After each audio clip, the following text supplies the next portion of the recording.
Good afternoon, everyone. This is Karla Raines, and welcome to Ready, Set, Reopen Your Bounce Back Plan. Joining me today is my colleague Andrew Strait, and Andrew will be assisting us with managing the chat feature as we go so we can make sure we hear from everyone. Very much appreciate your time today. This has been a kind of a labor of love for me for the last several weeks of trying to find a way that I could bring my talents to bear to help move our organizations into the future. And so we're going to use chat to chat, and we are video recording today. My hope is to share this on EverWebinar so it's available to you 24/7 for ready reference. And please feel free to reach out. I'm happy to do a custom session for you and your staff or you and your board, whatever we can do to support you in bouncing back in navigating into the next normal. I sent to you materials in advance, and if I did not get them to you, please let me know. Andrew's happy to include the links here in the chat. In essence, I built this presentation off of the primer that I sent to you, as well as the plan template and the wonderful visual that Lydia Hooper created for us. And so we're going to do a little kind of setting the stage initially, just really trying to ground ourselves in the reality of what's going on around us, to start to think through what this might mean in terms of scenarios and the different kinds of go, no-go, and critical path events ahead of us. And then use that to then transition into thinking about a plan with, yes, 9 goals. It's a lot to be working on, and much of it is new for those of us that are strategists. So we'll walk you through our bounce back plan template, let you know how we've designed that for you, and then see if we can't marshal your time, talent, and energy to join us in the new avant-garde needed to move forward. And so I've got a little note here to remind myself to say, hey, Andrew, let's make sure we add the links up in case anybody missed them. And again, happy to send you PDFs as well. All right, I love this quote. It won't be as if someone hits a button and things instantly reset to the way they were. Like other historical pandemics, this one is likely to recur in waves over the next 6 to 18 months, flaring up in hotspots and threatening to spread again. Our own interim period may be shorter or longer, depending on how quickly antiviral therapies are put in place, a vaccine is mass-produced, or we develop herd immunity. Businesses will have to prepare for this new normal. I really, really love this quote because I really think it helps put in perspective where we are. And as you'll hear me say, I don't think we're just moving into a new normal. I think we're moving into the next normal. And we'll be talking about that together today. And as we move into the next normal, I'm inviting you to join me as part of what I'm calling the new avant-garde. This kind of playing off the concepts from years ago of a small troop of highly skilled soldiers who went ahead of the rest of the army to explore the terrain and warn of possible danger. That's what we're trying to do, right? We know this isn't going to be easy, and some of us need to chart the trail. Welcome to the Bounce Back Plan. So let's dive in a little bit to our current context. I don't know about you, but I've been reading so much, really trying to get my arms around what's going on, and really then trying to leverage my ability to synthesize information to see how we can make sense of this so we can begin to prepare for what's next and pivot from crisis management. Some of you might be familiar with this concept, would love to hear about that. VUCA, it comes out of the U.S. Army War College, was intended to help generals and soldiers prepare for the world after the Cold War, and really described initially kind of 4 different scenarios, if you will, with the intention of helping leaders figure out which strategy would be most effective, depending on which of these 4 they may encounter. Well, what I think is interesting about COVID-19 is we really are dealing with an environment that can be described using all 4 terms. It is both volatile and uncertain. The idea that is it predictable? Such a good question, right? And we've known it hasn't been predictable yet. It is also complex and ambiguous. The question, is it knowable?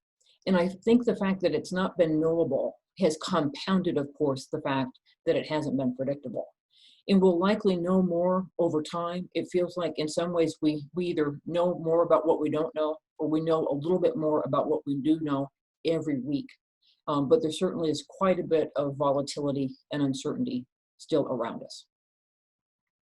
This is very much new terrain for purpose-driven strategists, and I think it's really important for us to be thinking in these terms. Our futures are guided by landmarks that are new to us. They're outside of our control, and quite frankly, they're outside our spheres of knowledge. Welcome to Epidemiology 101, right? We're all on a crash course trying to figure out what the heck all this stuff means and how we navigate moving forward. Our public health officials and others have been toiling for years, right, in the background, working on SARS and AIDS and other health conditions, diabetes, etc. And now they're right out front helping to guide us. And we've got to learn everything they know, or at least enough, to figure out what the big signs are ahead of us so we know where we're going. I think also for us in the social sector, we're kind of at the mercy, if you will, of public policy at the local, state, and federal level, and navigating, does our mayor want us to do this, but the governor wants us to do that. It's just a lot to try to keep up with, and much more prevalent in terms of defining our future than we're accustomed to, which is important to consider as well. Who knew our supply chains were such a hot mess, right? Especially when you start looking at this globally, and why the heck can't we get what we need, and what's going to be happening. We're all going to become supply chain experts by 2022. And certainly last but not least, manufacturing capacity, the fact that we've moved to just-in-time global manufacturing and everybody needs gloves or masks at the same time is really an exacerbating factor. And so these are the kinds of issues that we as social sector strategists are finding ourselves navigating today in ways that we never thought as of March the 1st would even be parts of our future. And I'm going to suggest to you, colleagues, this is going to be with us for a while. So again, let's pivot and prepare so we can bounce back. As we noted with VUCA, there are so many unknowns that we're still navigating. We don't know who has the coronavirus or who might have it. And we don't even know what immunity means, right? And the big question we've been grappling with is, will we have a second wave in the fall? History tells us in the United States, we're likely to have a second wave in the fall. And as our governors and other elected officials have been navigating from kind of best case to more realistic best case, seems to me we're more likely to have a second wave in the fall. And so again, as we step out in courage and conviction and find a path forward, we've got to move into this understanding what's happening and preparing our organizations as best we can so we can be as effective in our mission delivery as possible. And you'll hear me say this, keep our eye on the prize of 2022. Let's keep moving into the future so we can navigate together. The reality, as we know, colleagues, is that our healthcare and frontline businesses and organizations and people have been the priority. And now, as we step into May, we're saying to ourselves, what about the general public, right? We're reopening our businesses. We're trying to figure out how to reopen our museums and other organizations. How the heck do we get what we need so we can be prepared, make sure our staffs are safe, our facilities are comfortable, our customers feel great coming back in and engaging with us, and we can again find a path forward. And back to VUCA, still navigating a number of unknowns in terms of timing and availability, scope and scale, and intensity around these issues. But we know our mayors and our governors and others are really working on this. The key for us is, how do we figure out what's going on, and how can we stay not only up to speed, but hopefully ahead of the game a little bit.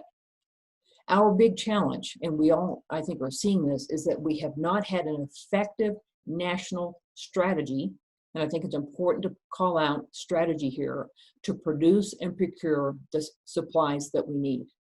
And it means everybody working together and figuring out a path forward that we're all working towards the same objective, and we have the coordination and collaboration that's necessary. And it's, I think, important to realize that without a national strategy to guide us, of course, we know everybody's improving, right? at the local and state level. But again, as social sector strategists, we've got to figure out what our own strategies are, right, given this reality. And seems to me in the near term, we're going to continue to hit some bumps as we move along, kind of stepping forward a step, backwards 2 steps most likely, until we get a more effective strategy in place. We know that our states are balancing, it's a tough walk, right? Urgency and trade-offs, especially with the significant damage to our economy, unemployment, job loss, closed organizations, philanthropy doing what it can to fill the gap, but that won't be enough. And we know we've been working so hard to scale up a healthcare system that was never designed for this, and we're scaling it up as fast as we can. So then, what does this mean for us?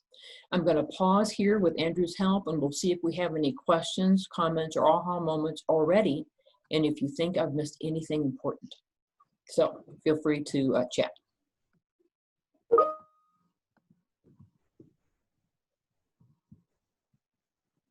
Anything yet? I haven't seen anything yet. Oh, Kimberly's got her hand raised. There we go. I think. We've got 2 hands. Not sure if I'm allowed to let her talk overall, or if you have to. I think you got to put it into the chat or the questions here.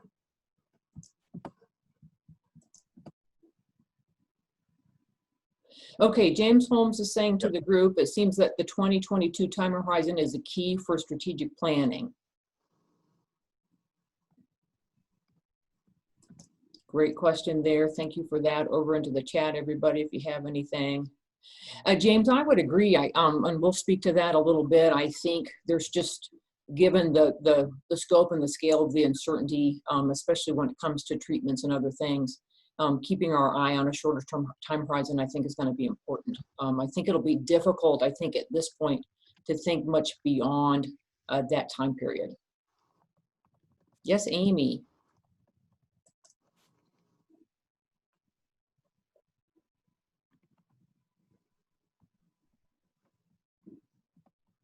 Amy, do you want to post something in chat for us?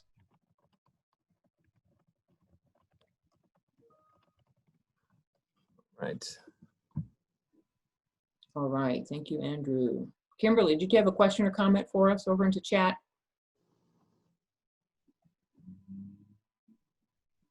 Okay. Sounds like he's going to wait till next. Thank you all so much. Very good. Oh, we've got a question here from Kimberly. Here. Thanks, Andrew. Yeah. All right. So I love the idea of the national strategy behind which we can all align. I fear that we are a long way from that. This does cause me to consider how we can engage our boards of directors in advocating for public policy changes. Kimberly, I agree completely. I think our boards and our associations and others, we need to come together with our chambers of commerce and other, I think, organizations in advocacy around this work, because I think without it, especially for us to get what we need, we're going to be left behind. And I don't think we're putting quite enough pressure on things yet. Ooh, Kimberly, maybe you can help answer this one. How are we seeing philanthropists and funders pivoting and preparing for the future, short-term and long-term? I know I'm seeing foundations, some are going above and beyond their typical 5%, others not. Many are pivoting very early, especially around crisis management, to fill the gap. At some point, I know organizations are starting to think beyond crisis management to the next piece. But Kimberly, anything else to add on to Jerry's question there?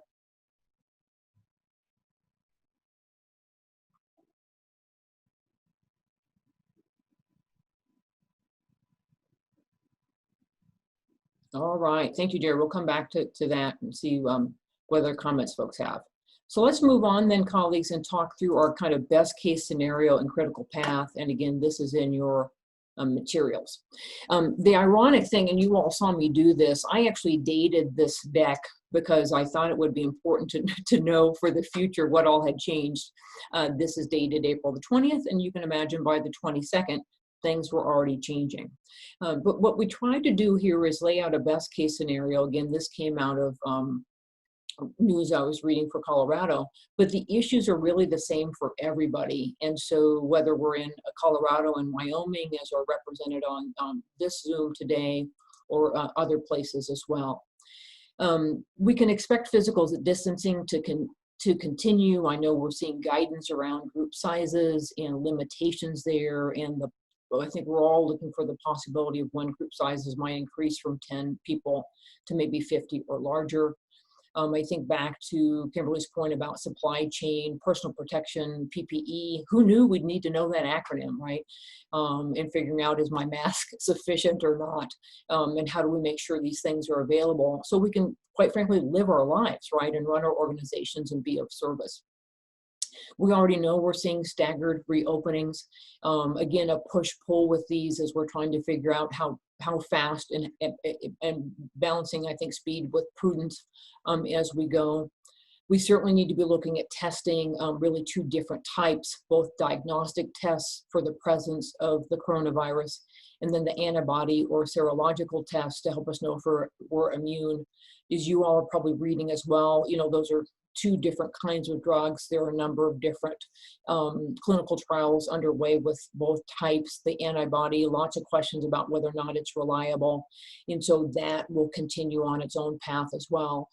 Dr. Fauci has been wise and said, basically the virus is on its own schedule, right? And we're adapting to it. We don't yet have effective treatments, and of course we need to be looking at that. And again, lots of great researchers and medical folks trying to figure out how we can get effective treatments in place given the differences that we're seeing across the globe in terms of how we as humans react to the virus.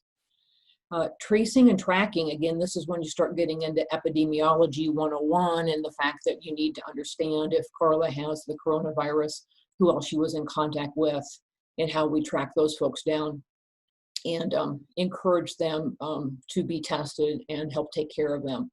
I know Senator Michael Bennet and others are talking about a national health force of folks that can go out almost like an AmeriCorps kind of model where we have, stipended folks out doing this kind of public health work. We've got to figure out, again, to a national strategy, how we advance our people power to serve the public good.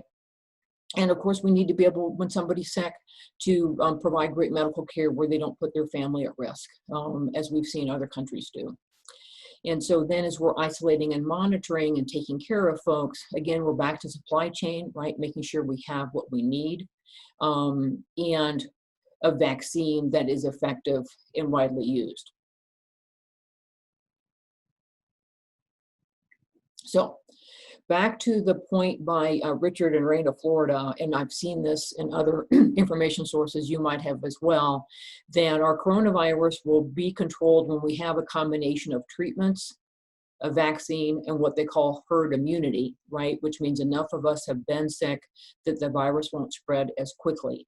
And if we think about that as the triple crown or trifecta, if you will, we can imagine then, to James's point about time frame, that this will take a while for us to get to that, again, triple crown that we need.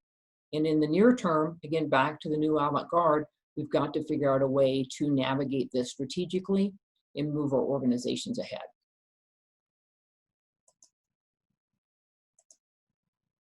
Okay, so how might we think about this from a critical path perspective? Colleagues, my goal here was to just kind of organize this a bit to say, what are the things that seem to need to come together first, to the items in the bluish gray on the left, to get us then to that kind of trifecta or triple crown, if you will, in the middle, that get us then to our next normal daily life. And so again, as we can see to the items on the left, this is what the plan has 9 goals. There's so much here to be thinking about and kind of keeping an eye on, at least to know who to ask and what to be looking for as these COVID-19 elements move forward. Again, this is, we still have the economic overlay as well as the classic issues you would have when you're setting a strategy for your organization in terms of ensuring that you have a sense of what's most important to your customers and how to deliver your mission most effectively. But again, the critical path of the virus, of course, has implications for the economy. And so we'll want to keep those in mind as we find that path to move forward. So I'm going to stop here and just say, let's kind of take some more comments, kind of laying out our critical path and just seeing from the group and with Andrew's help, is there anything that we've missed? What else are you seeing, and what might this mean for us? Again, and we are on chat. We are not doing, the only person that's talking so far are myself and Andrew, just in the way we set this up.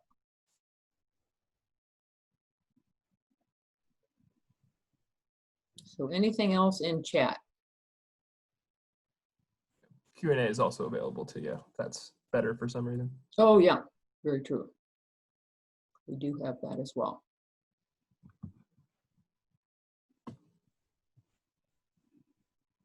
All right, so colleagues, let's go ahead and move on, and we'll keep thinking about how all these pieces come together. Oh, here's from Kimberly. Can't help but think about the profound emergence of the role equity will play in our new normal. Very, very true. So many issues are that we've known are a part of our culture and our society are really front and center in COVID-19, and finding ways that we can move forward that really are human-centered, right, and really put people first, and where we acknowledge diverse needs.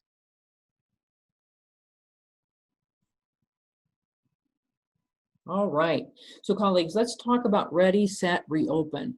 And just so you know, my vision with the languaging around a bounce back plan is really speaking to resilience, right?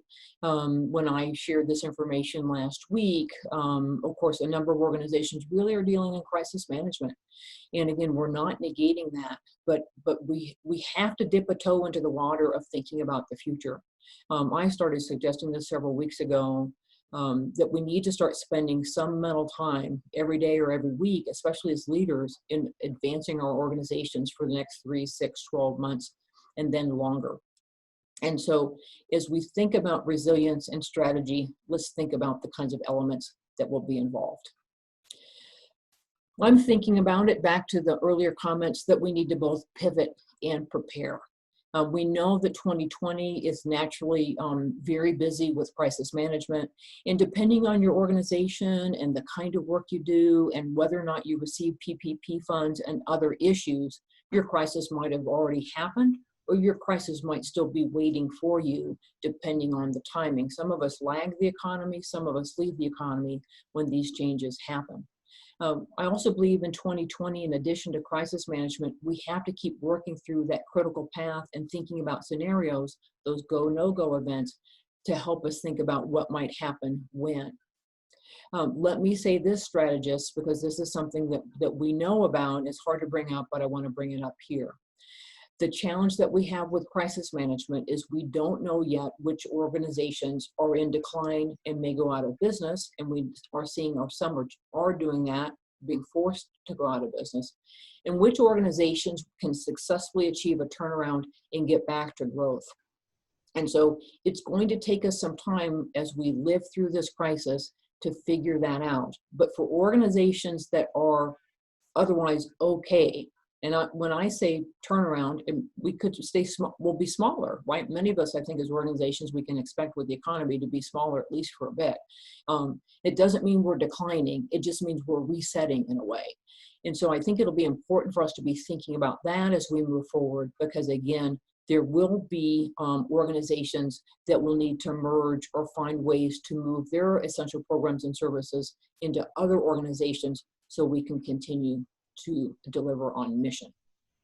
I believe as we go into 2021, we'll continue to have scenario work going on. We'll need to continue to monitor that and to learn and adapt and move forward as we go. Again, back, at least initially for me, eye on the prize of 2022. One of the reasons I picked it was the hopeful conversation I've heard that we might have a vaccine in 18 months. And I thought, well, maybe then we'd have it in 2022 and we can have some of these things working together. It also, in my instinct was, I thought 2 years out feels like a long time. I don't know, Karla, if we can have folks kind of hang on for 2 years, but let's make it 18 months, roughly, right? And see what we can make happen and then be prepared for what happens next. And we know as strategists, we're pivoting and reassessing all the time. And so as we move forward with scenario thinking, that will be essential so we can take advantage of opportunities when they do arise. And we can also be as, have as much foresight as possible to regroup if we have to. So what might this look like? You'll see I caveated the heck out of this with a lot of question marks, right? Because I put this together and then I thought, well, Karla, what if that's not the timing, right? It might be faster, it might be slower. How do we start thinking about this in some ways with like go, no-go points? And so as we think to spring and summer, and again, here we are almost into May, that time is now, of reopening, of pandemic proofing our offices and our organizations. Some of us on the call are in higher education trying to navigate that, or if we're in K-12 or other public facing organizations, event businesses and such. There's a lot to be thinking about here. And for many of us, it means, again, kind of resetting and kind of revamping in the near term. Our big go, no go, as we, I think, are understanding in the fall, winter, is the second wave of infection, whether or not we have one, when we get it. And to the earlier kind of conversation starter when we open today, what it might look like if we have more than a second wave, if we have some smaller waves after that, as the COVID-19 just kind of, the virus kind of makes its way on its own schedule.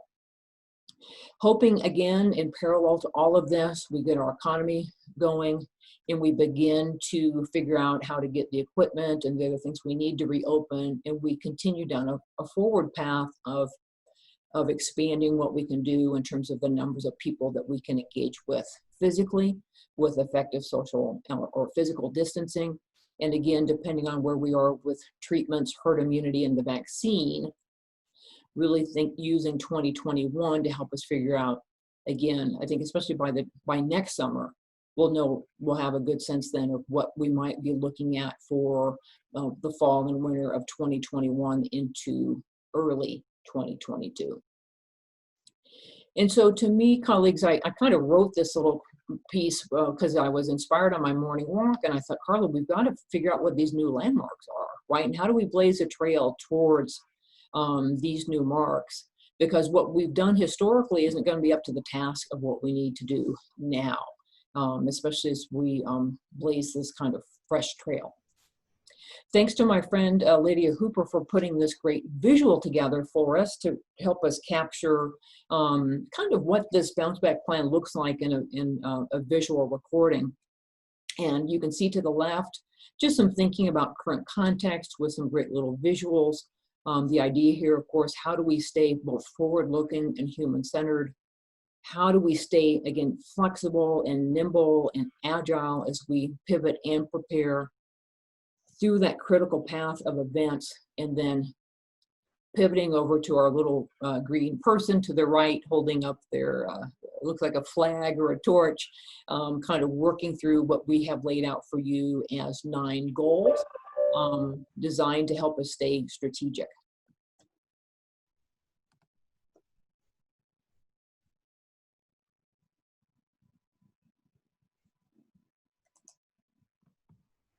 All right.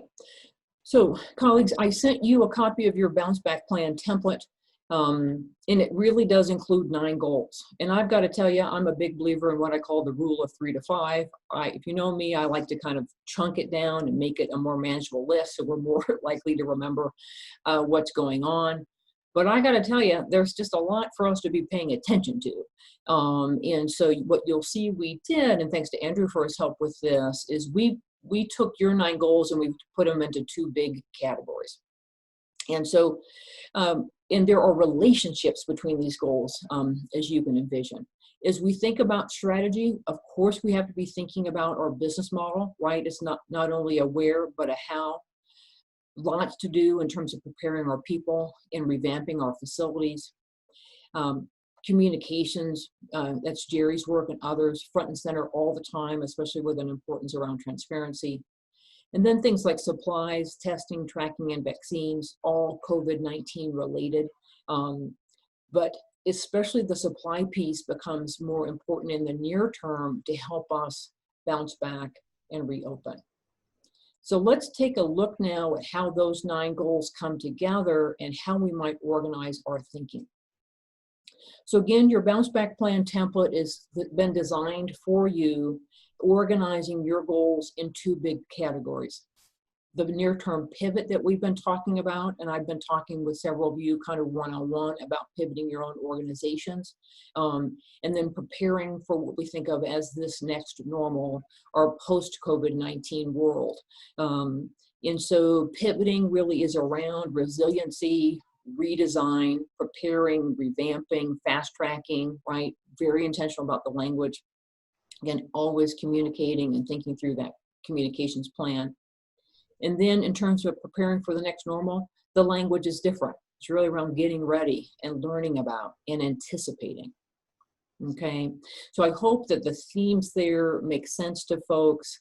I'll pause here then and see if anybody has any questions yet before we move into diving into more of this. And so if you do, feel free to put them over into the chat with Andrew. Any questions or comments so far?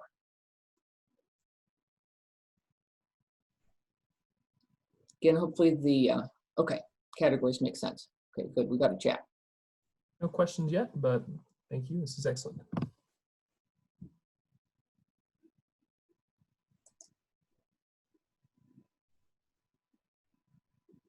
All right, okay. Over to goal 1. This is in our kind of pivot category, creating a resilient strategy. And in this case, I think it's going to be important to note a few things. In each goal has a set of objectives that are intended to achieve the goal. And so the objectives you can think about as kind of the bigger chunks of work that we can check off, and then try to identify what are some key actions that I think we're going to need to take to achieve the objectives and achieve the goal. The template is designed so you can add deadlines and assignments, and you can certainly, as you see here, write in your own actions. And if you make this yours and you improve it, please let us know. We'd love to have an up-to-date version of the tool as you use it. So as we think about creating a resilient strategy, I thought, well, Karla, what do you think is going to be involved here? I think, first of all, what we know is, especially in a country like ours that has such a strong consumer-based culture, we really have to figure out what matters most to our customers today. What mattered pre-COVID and what matters during COVID might be different. We know, for example, safety and security are top of mind, economic security top of mind. And so how we think through what really matters most to our customers today so we can deliver on what matters in ways that make a profound difference. We need to reassess our competitive landscape and get a sense of what others are doing. Of course, great opportunities to collaborate, and so we'll certainly encourage you to take advantage of that. But do want to recognize that, you know, a crisis is a terrible opportunity to waste, as has been said, and it'll be interesting to see what kind of innovations we see, what kind of new products or services or offerings catapult into our own spaces. And we want to be ensuring that you have as much opportunity to be successful in your mission delivery as you can be with your resilient strategy. We really need to be monitoring these, I call them these game-changing forces with the greatest potential to impact us, especially when it comes to things like public sentiment or consumption and funding in those other areas. We know that funding at the local level for cities, different drivers of that than state, than federal, with different tax sources. And so there's going to be quite a bit to navigate with that, as well as this continued big shift, as we know, to digital, right? I think of it as online is our lifeline. And then to the idea about creating a plan to 2022 is saying, okay, then what's our near-term strategy, right? What's going to get us to success in 2022? And how might we monitor that and update that as we go? If you know me, you know I'm a big believer in differentiation. I think we've got to double down on differentiation today, especially as we move past crisis management. And we know organizations like our food bank and others, their call to action is frontline, we need funding, help us make a difference. Other organizations, I think we're going to have to continue to find ways to power through on mission and to build a differentiation strategy that delivers on mission so that we can in some ways cut through the noise, if you will, with competing messages, and also help our customers understand that we're ready to engage with them. Which goes right, colleagues, to goal 2, to our redesigning our business model. Some really interesting things I think for us to be figuring out now, and I know many of you on the call are already really thinking this through. How do we optimize service delivery, both in person and online? What is that going to mean in terms of the capacity that we need, in terms of human resources, technology, and other requirements? How do we rethink revenues and expenses? The downside is we've got expenses that we never had before that are COVID-19 related. And there may be some investments that you need to make in the near term to successfully navigate to 2022 and beyond. And then what can we do to really, again, start doing those revenue, expense, and cash flow projections, those pro formas, so we can start kind of mapping out financially what this looks like. And that also helps us think through what our assumptions are. So many of us right now, real time, are optimizing our online service delivery. We're trying to figure out what and how we need to pivot to be as accessible and as meaningful as we can, figuring out what we can charge for and how to charge in ways that are very caring for others and give us the financial lift we need for our own organizations. Many of you are already thinking about your staffing model, your facility requirements, and your equipment needs. Many of you on the call have heavy kind of investments, if you will, in each of those areas. And again, thinking through then what you need to do in the near term is going to be key. Of course, many of you all are kind of already thinking through your revenue and expense projections and trying to think through what this might mean. I will again encourage us to be thinking about these pandemic-specific expense categories. Because that's going to be it's almost a new category in our budgets. Might be something to think about monitoring, so you can see if you can garner philanthropic support to cover that. Maybe there are ways to think collaboratively to Jerry and Kimberly and others' points around how philanthropy might be rallied to help us meet some of these needs. Of course, we can see where there are near-term expense reductions that can help offset those expenses as we think about cash flow in our financial pro forma. So we can see already with goals 1 and goal 2 how tightly aligned they are. And again, the nature of, with scenario planning, of being open to the possibility of continuing to pivot as we go, because we want you to be prepared for opportunities when they emerge, and again, have the foresight to address challenges with as much time as you have. Okay. On to goal 3, so important, prepping our people, supporting and training our teams, redesigning jobs. I can imagine there's going to be some important job redesign. Of course, using an equity lens to address inclusivity, diversity, and access, in planning for kind of this next normal work environment that we're going to have and ways that we can get these things done. For preparing our people, I thought, well, gosh, who can assist us with this, with subject matter expertise in terms of either professional associations in our own industries or human resources experts, folks like Employers Council and others that can really be great advisors to us in this. Where are places we can engage the innovation of our staff and our volunteers to help us think things through and imagine and create possibilities for the near term? I imagine we're going to need training teams as we figure out, are we doing the temperature check when folks come to work, and how do we do that? We'll have more on that in a minute. But what's the training that we need to do around sanitizing our spaces, or the new ways to ensure physical distancing, a new digital service delivery, that sort of thing.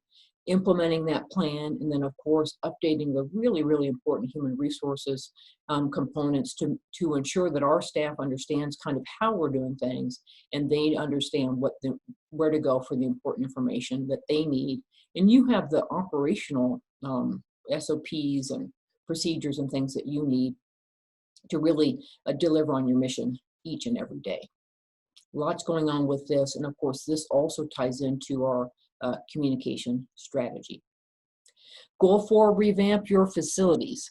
Some of us will need to make short-term retrofits, like putting in plexiglass or figuring out the taped mark on the floor to make sure everybody stands 6 feet apart, or opening the doors in the good weather and that kind of thing. Changing the doorknob so nobody has to touch anything.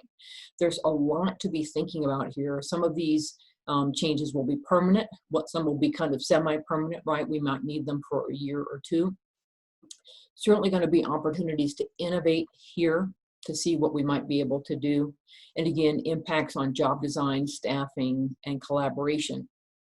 One of the reasons I put this goal for fairly top up on the list along with staff is you'll likely have investment requirements here that you haven't needed to make before, either in just near-term kind of supplemental budget items.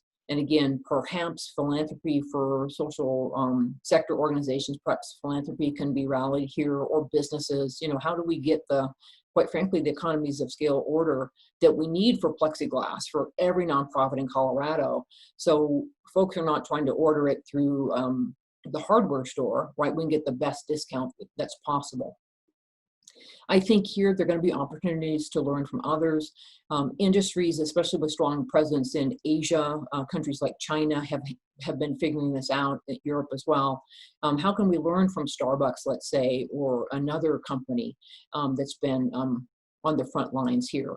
I've also seen through the Denver Metro Chamber of Commerce, they've been sharing some information about what other kind of Colorado companies are doing in these areas. Again, this is when we all get to become facility experts and figuring out how to think through space, and then how we think through getting our work done. Again, we're seeing more attention from this from the governor, especially for larger companies and for people that work in office buildings, but many of us are also in smaller organizations too. This is coming to us too, and we need to be thinking through hallways and break room and all of that. And then as we go, ensuring we're gathering feedback from our staff and our customers, and then continuing to find ways to optimize as necessary. You know, it really is important to think in every case here, there is an opportunity for little I innovation. There's an opportunity to streamline, to reduce what's not important, to get to the essentials, and invest where it's really, really critical to move us into 2022. Goal 5, wow, this is new. I'm suggesting that we need to fast track our pandemic supplies. These are places, I think, to the earlier points where we need to figure out economies of scale purchasing, advocacy, and the kinds of things we need to make sure that our needs are being met as our states and our cities move forward. Each of us in our own organization needs to figure out what the basics are. And quite frankly, there's probably a standard supply list of things that we all need. We all need to figure out how we get things like disposable rubber gloves and the right kind of mask, should we need to wear a mask at work. And then we've got to figure out sanitizing and disinfecting our facilities and figuring out how the heck we get enough Lysol products or others to help us make that happen. We have industry experts that we can go to for this. I know folks in commercial or real estate and other fields are looking into this. There are probably going to be national and local guidelines that we can borrow. You know, perhaps that's the kind of thing, again, that the Colorado Nonprofit Association can share, other fields and industries can share, so we make sure that everybody's getting access to great information, and we're not, everybody doesn't have to spend an hour a week trying to figure stuff out. Somebody does need to be it for supply chains and costs and times and those things. And if you're in a larger company with expertise in that area, that's great. But many of us don't have those resources. So we need to figure out who we can deputize, if you will, to help us figure these things out. And quite frankly, where we can outsource, right? Where could we go to a partner with expertise in these areas, let's say a cleaning company, to help us make some things happen. Of course, to our earlier comments around kind of prepping our people, training requirements, we're probably going to have a near-term pandemic supply program of making sure we have enough of what we need, updating our policies and procedures, and doing all that in a way, again, that's very human-centered. And we help folks kind of navigate this new world where it will look and feel different, right? To be together with others in our buildings if we have to wear a mask or have plexiglass and other things. Goal 6, communicate transparently.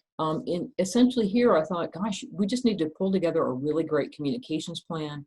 We've got folks on our webinar today that have that kind of expertise in thinking about what are those key messages to be sharing. Who are the key audiences and stakeholder groups we need to be messaging to? And what is the expectation going to be from the consumer, right? Both the folks whose lives we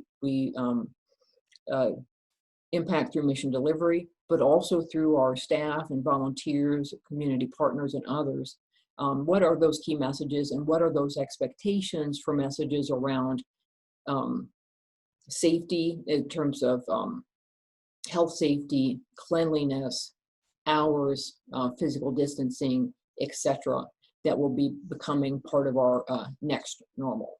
I do think this is a great place for folks that have expertise in public relations and communications and human resources can help us think these things through. Again, see if there are standards in your industry, whether you're a museum or an event space or in human services, arts and culture. Let's figure out who's already figured this out and borrow from them. Goal 7, testing. I was realizing I actually have 2 pages on this one because there seemed to be so much going on, and quite frankly, so many questions, right? And this is one that is nearer term for us. I think getting to 2022 is really going to be key, that we start figuring out testing, and again, finding ways that we can advocate for effective national strategy, and also ensure that our governor and our local elected officials are remembering us, and where we can, quite frankly, be of service to them too as we think all of this through. Again, there are different kinds of tests, both the diagnostic test as well as the antibody test. Lots to be thinking about here from an equity lens. It's going to be so important. And then thinking about, depending on the kind of organization you have, are you going to have a testing protocol? Are you going to be doing the temperature check when folks come to work? Are you going to do that for your customers? You know, how does all that work? There's a lot here to be thinking about. And then, of course, the follow through for your human resources manual. And I think also from a risk management perspective, you know, how do we help start thinking about this? We know, for example, the COVID-19 business disruption insurance, there was no coverage for the coronavirus. Restaurants in particular are trying to really address that. But we do want to be thinking about this for your organizations overall. And again, learning about all of these different things and seeing who really is in the new Avantgarde, helping us figure these things out. Figuring out what's going to be mandatory, what might be recommended, what can we outsource, how do we live with this, right? How do we live in this? And what's important for your organization to consider to really effectively deliver your programs and services every day, and to be as wonderful to your staff and your volunteers and your board as you can be. Goal 8, and we're almost to goal 9, we need to learn about tracking. This is one, again, where we're kind of becoming junior epidemiologists as everybody's trying to figure this out, figuring out both the contact tracing part and public health surveillance. This is one where I think we can really look to see what our state schools of public health are doing, our state public health agencies, and our county-based and local public health agencies as well, to understand how these things are moving forward. My thinking here is that we need to understand how these things work, what might be asked of us, how we can be engaged here, and what it might mean in terms of our own internal policies and procedures. And quite frankly, what happens when somebody in your team gets sick, or they have been exposed to somebody that's been sick or is sick, and what do we do in those circumstances? As we move forward over the next 18 months plus, that's going to become a more common occurrence if it hasn't happened in your organization yet, and we want to be ready. Goal 9, last and certainly not least, anticipating a vaccine. Again, lots to be learning about here in terms of clinical trials and fast tracking and the FDA and CDC and so many players. Again, not asking us at all to be experts, but thinking this is something that we need to understand as social sector strategists, as it can impact our organizations in terms of timing. And again, lots to be thinking about here, because as we have herd immunity, a vaccine, and effective treatments, our transition fully into the next normal becomes more of a reality. And you just might find that you want to be a bit of a geek about this and learn about clinical trials and those kinds of things and timelines. All the better. We need folks to be figuring this out and sharing. So again, we know from a critical path perspective what to anticipate. So, 9 goals. Gave you a lot to think about, tried to bucket them into 2 big categories. Want to take a minute here with Andrew's help and get some questions, reactions, and ideas into the chat before we kind of wrap you up for today. So what questions do folks have? What are folks thinking about?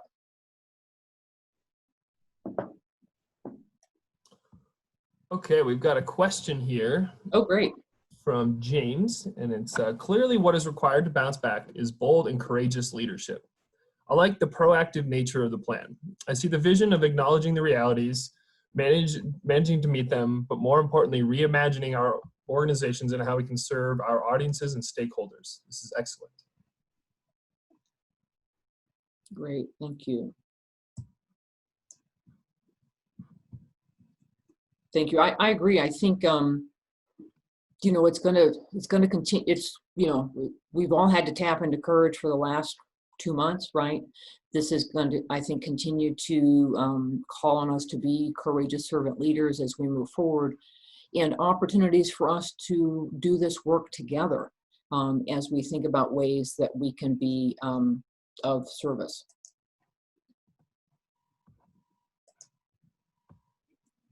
All right, anything else here? Hopefully the visual is helpful.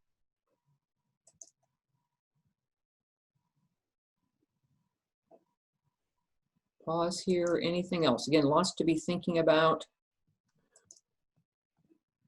A comment here from Jerry, and says, I think it's important to also address work-life balance on this. Oh my goodness, yes. Jerry, how are we supposed to have time to do all this? I'm just trying to get garbanzo beans from Whole Foods, and you know, 2 orders later, I just can't quite manage to get garbanzo beans. But yeah, really, really good work-life balance, because we know we're going to be, it's kind of like our supply chains are at diminished capacity, right? You can't overnight go from making commercial toilet paper to the high quality toilet paper we all like in our homes, right? And from the larger rolls to the smaller rolls, you know, it's the same thing here, right? We won't have as much capacity. So I think, great point, how we stay as human-centered in this as we can, because we know we can't pivot too fast. And we know that if we can kind of live into the possibilities here, I think we have a chance to be what I think about as a silver lining for others, right? And find ways to be positive where we can. Oh yeah, remote learning with children, of course, yes. And who knows what the fall semester is going to look like, right? Both for K-12 and higher ed. We've got a question before that here, Karla. It's from Lisa. It says, do you mind saying a bit more about the sources behind the opening statement that we are in flux until 2022? Oh, thanks, Lisa. So kind of my guiding points around that largely have centered around, I've read in numerous sources that a vaccine may be available in 6 to 18 months. I've also read that that would be record time compared to prior vaccines. And so the 18-month time period seemed to me, given everything we have going on around, quite frankly, the fact that we can't get gloves and masks and other things, it seemed to me, both based in data and kind of just in my work gut feel, 2022 seemed to be a good period to be thinking about, given the amount of change we can anticipate in the near term. And I think the challenges we're likely to have with a second wave, possibly a third, of the virus, and the need to ramp up testing. We're at what, hope now is testing 2% of the country. I'm sure the baseline is much higher than that. So thanks for that question. Hopefully that answered it. And if you have any more comments on that, please let me know.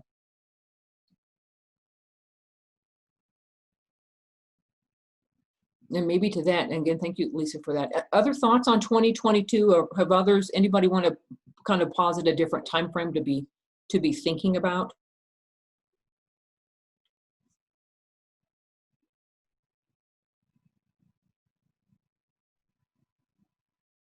All right. Hey, feel free to put it out there. And, you know, Lisa, you know, it's one of those, you know, I'm not a paid predictor, but thinking, again, for my own organization, and as I'm advising clients, what seemed to make sense to me, in part just to a time frame that is both seems reasonable, right, of thinking out beyond the current calendar year and beyond next calendar year, to in part inspire more strategic thinking, as well as not feeling so, a further deadline for me at this point felt a little too far out there, and I wasn't sure how we were going to get there, to be quite honest. All right, let's wrap this up to get you on your way. This is your invitation to join me. Oh, here's from Damon. I think the time frame is probably accurate. Exactly. We have a lot of people that aren't online. We've got I think the digital divide issue is going to become, it's pronounced, and it's something we certainly have to address, as well as equipment, right, Damon? I know you've been thinking about that too. So great points here around time frame, work-life balance, homeschooling, digital divide. Your invitation, Trailblazers, is to join me in this new Avantgarde.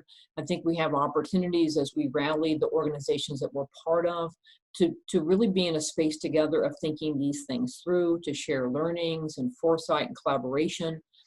If any of you are interested in that, hey, I'm here for you, and please let me know. Would love to see if there's any interest in having, maybe it's even a quarterly gathering to kind of update our thinking, right, as this moves along, or we could do it more often than that as well. Thank you, Emily.